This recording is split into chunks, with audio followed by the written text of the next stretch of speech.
حدیث شریف کې راځي کل مسکر خمر و کل خمر حرام. هر هغه څیز چې هغه نشه کوونکی څیز وي چې انسان له نشه ورکوي، نشه آور وي، دا شراب دی او هر شراب حرام دی. شراب او داسې نور نشه آور څیزونه لکه چرس، هیروین، پوډر وغیره کومو کې چې نشه ده انسان نشه کوي دا حرام دی. د دې استعمال دا حرام دی، ګناه ده او سخته ګناه ده.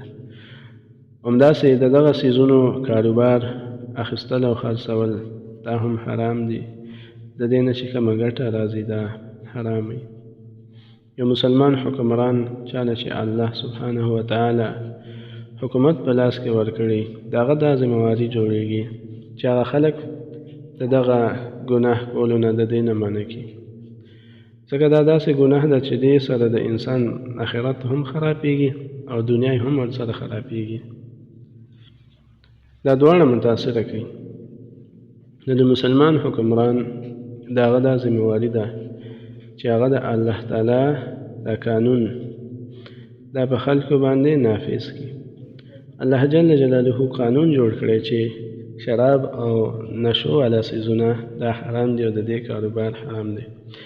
مسلمان حکمران، مسلمان حاکم دی به خلک بیا د دې څیزونو د استعمال نه او د دې خرید او فروخت اخیستل او خرڅول دې نه به منع کوي، دې ته به یې نه پرېږدي. او که چېرته یو حاکم وي هغه د دې مطابق عمل نه کوي نو بیا به د قیامت په ورځ الله سبحانه وتعالی مخې ته ولاړي او جواب به بیا ورکوي. د دې تپوس به کېږي د قیامت په ورځ. هر انسان نه به د خپل هغه اختیاراتو د هغې تپوس کېږي.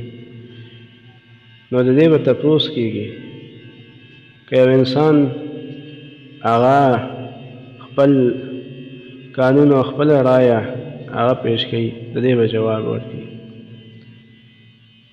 نو کوم ځای کې چې الله سبحانه وتعالی قانون جوړ کړی وي هغه ځای کې انسان ته دا اختیار نشته چې هغه خپل قانون هغه جوړوي.